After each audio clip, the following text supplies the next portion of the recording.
Search and destroy strategy, downpour, defense. Keep in mind this is not one continuous game. It is only meant to show you one or two possible pathways that you can take. Alright, Claymore is very important in all these setups that I'm going to be doing for defense. First one we're going to set up is in the building here guarding A. And the placement of this one is critical, so I'm just going to quickly pause it here. Alright, so what you're going to want to do is make sure, first of all, that you're back away, far enough away from that opening there that they're not going to be able to see the laser lines coming off the Claymore. So, because the closer you are to the Claymore, the more vibrant they are. The farther you're standing back, they're more faded, but they're still effective and they can still reach that side. Next, you want to sort of angle it just slightly to the right there so that the first laser line on the left side of it actually runs straight along that wall to the opening. That should be the first trigger, but you want to make sure that the blast radius is angled inward to get the kill, and that Claymore there will get you a lot of kills. Now granted, people with Bomb Squad and even more skilled players will look for that, but the placement of this far back from that opening, the hallway opening there, and alongside that wall there is very effective and will get you a lot of kills. Alright, moving right along, we're actually going to go to the position that this strategy relies on, and it's this position right here. I'm actually a little bit too forward in this one, but we reposition ourselves again on this position, and I'll explain it in a little bit and just freeze the frame quickly.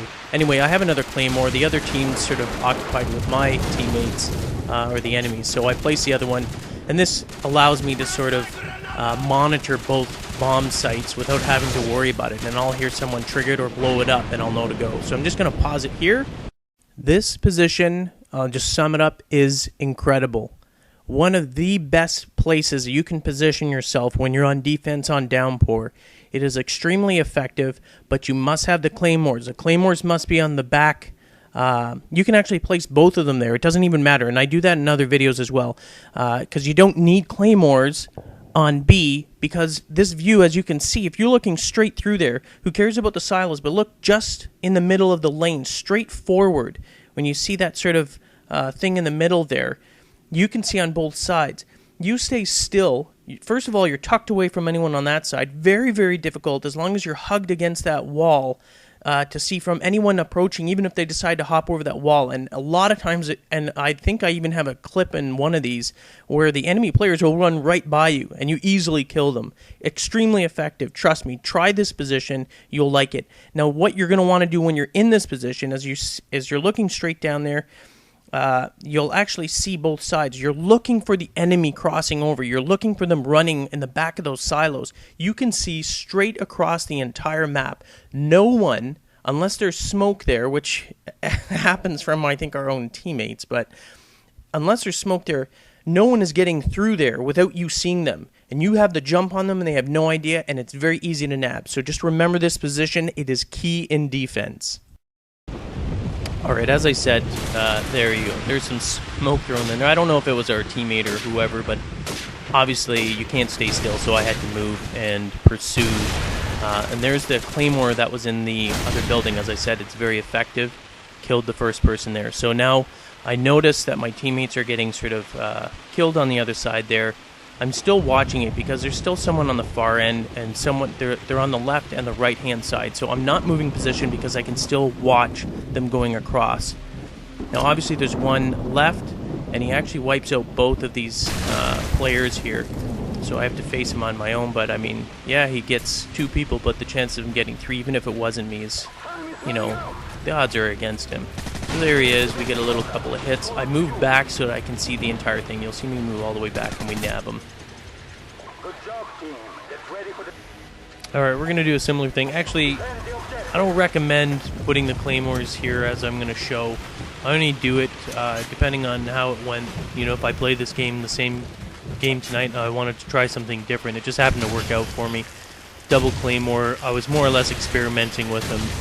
Because now I'm unprotected at A, and I'm not sure if anyone's there. Anyway, so I take the position again like I showed you before, and really what I'm doing is that I'm waiting to see anyone coming out. There's a ton of guys over here anyway, so it's kind of worked out for me. I rolled the dice, and that's the way it happened. Now you're going to see a guy, here's the guy that runs right by. That position, as I said before, very hard to see when someone's lying there. yeah, you're gonna get called a camper, but you can take it while you're sitting at the top of the scoreboard. There's another guy running across, like I said before. Very easy to see them. Just a bit of a medium range shot here, but we nabbed that guy anyway. So like I said, I mean, when you're in that position, it was so easy to see that guy running across. No one running across there is going to make it. They're not going to be able to get through there. There's one guy left in there, obviously. Grenade to try and flush him out. He's running like a scared little girl in the background. No offense to any girls watching this. It's just an expression. Anyway, so I'm not sure where he is. So I'm going to sort of take position, but I know he kind of ran this way. And there's also two looking for him on the other side, and he's got to be aware of that. Maybe he heard them shooting, but I'm not going to bother going back there. I know he's come this far, or else someone would have engaged on him. That guy bites it when he goes inside there, so I know he's there, and I nab him as he gets on the floor. Alright, we're going to do this again. We're going to set up a claymore here. It's a trigger point. Again, just sort of lets me know if they're coming through. And this is a common spot. Obviously, everyone that plays this knows that claymore is there. People are looking for it. Even if they destroy it, I don't care. I just want to know if someone's there, and I'm listening for those claymores. Now we're going to place that other claymore as I normally have in this building. For whatever reason, I almost never see anyone place it there, and it's an incredible spot for kills. The other ones they can easily jump through or get away from. Anyway, so remember that spot. Obviously, we just see someone getting killed on the far end through the silos. We're taking this position, and we're watching down that, straight down that laneway. Oh, I thought that was a dude, but it wasn't. Now we're going on the outside here. They start coming through. The nice thing about it is, you know there's no one behind, or else the claymore would have went off. And they couldn't have gotten through there because you would have seen them. There's another one. I think, I'm not sure, I don't see anyone, I don't know where they are, and I believe I returned to the spot, only because I know the other claymore's still active, and because the spot is, quite frankly, offers the best vantage point. I can see right across. I don't have to worry about A right now. So we're still looking straight down there. We're going to actually see there's 2 and 2, or 2 other teammates and 2 other enemy players, excluding myself. Now you can see the guys moving in the background there. I still stay steady because there's 2 players that I know, or at least 1 player, and they actually move. Now I see 2. I know I have to move. Even 2 on 2, I'm gonna put the odds in our favor. I nab that guy, and that guy's running in. And there you go. Excellent spot to be in. Thanks for watching. Hope you enjoyed it. For more strategies and tactics on Call of Duty 4 and World at War, visit nextgentactics.com. Thanks.